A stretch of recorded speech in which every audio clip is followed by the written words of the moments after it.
Crônicas do Amanhecer, por Feijão Centro Espírita Allan Kardec de Balneário Gaivota, 14 de março de 2020.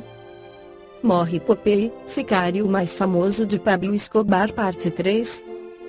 Morreu na quinta-feira 6/2, aos 57 anos de idade, João Jairo Velásquez, ex-chefe dos sicários do narcotraficante colombiano Pablo Escobar 1949-1993.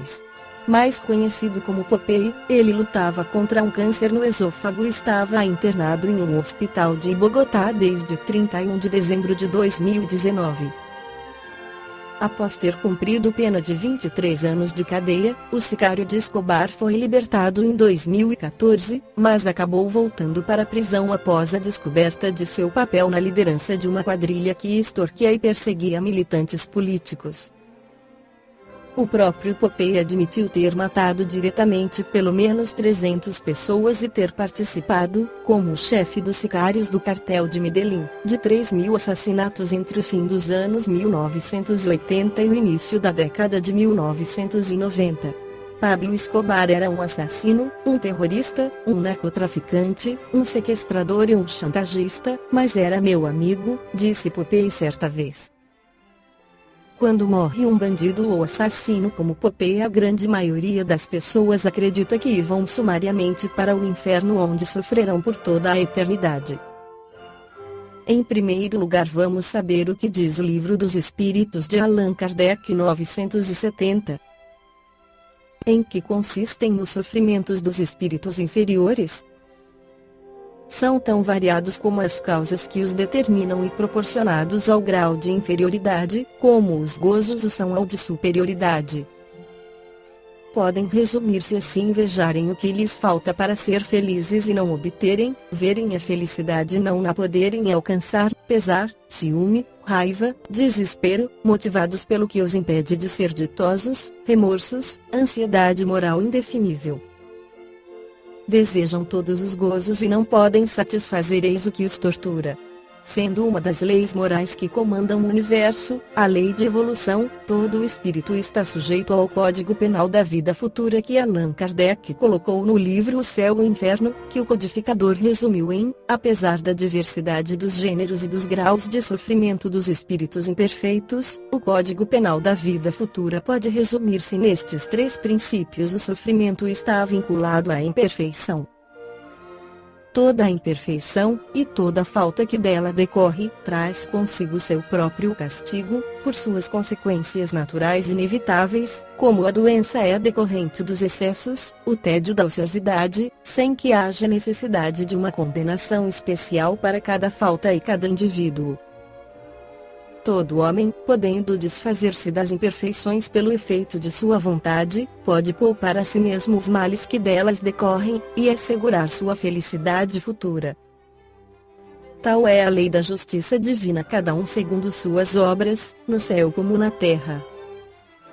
O Código Penal da Vida Futura baseia-se na observação de Allan Kardec dos inúmeros exemplos fornecidos por todas as categorias de espíritos, de alto a baixo da escala, com a ajuda de números intermediários disseminados em todos os pontos do globo, de tal modo que a revelação não é privilégio de ninguém, cada qual é capaz de ver e observar, e ninguém é obrigado a crer apoiando-se na fé de outrem.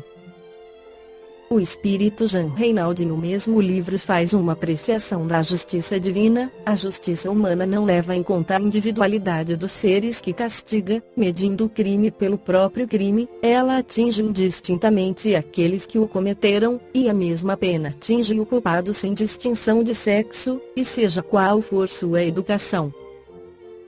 A justiça divina procede de outro modo: as punições correspondem ao grau de avanço dos seres aos quais elas são infligidas. A igualdade do crime não constitui a igualdade entre os indivíduos. 2 homens culpados pelo mesmo artigo podem ficar separados pela distância das provas que mergulham um na opacidade intelectual dos primeiros círculos iniciadores, ao passo que o outro, tendo-os ultrapassado, possui a lucidez que libera o espírito da perturbação.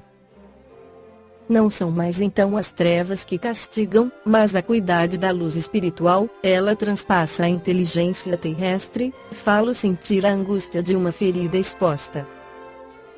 Os seres desencarnados perseguidos pela representação material de seu crime, sofrem o choque da eletricidade física. Eles sofrem pelos sentidos. Aqueles que já estão desmaterializados pelo espírito sentem uma dor muito superior, que aniquila, em suas ondas amargas, a lembrança dos fatos, para deixar subsistir apenas a ciência de suas causas. O homem pode, portanto, apesar da criminalidade de suas ações, possuir um avanço interior, e, enquanto as paixões o faziam agir como um bruto, suas faculdades aguçadas o levam acima da espessa atmosfera das camadas inferiores.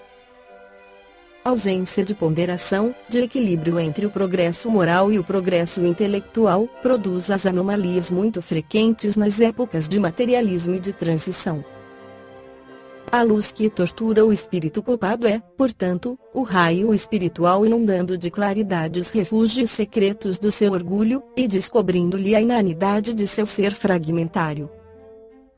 Esses são os primeiros sintomas e as primeiras angústias da agonia espiritual que anunciam a separação ou dissolução dos elementos intelectuais, materiais, que compõem a primitiva dualidade humana, e devem desaparecer na grande unidade do ser acabado.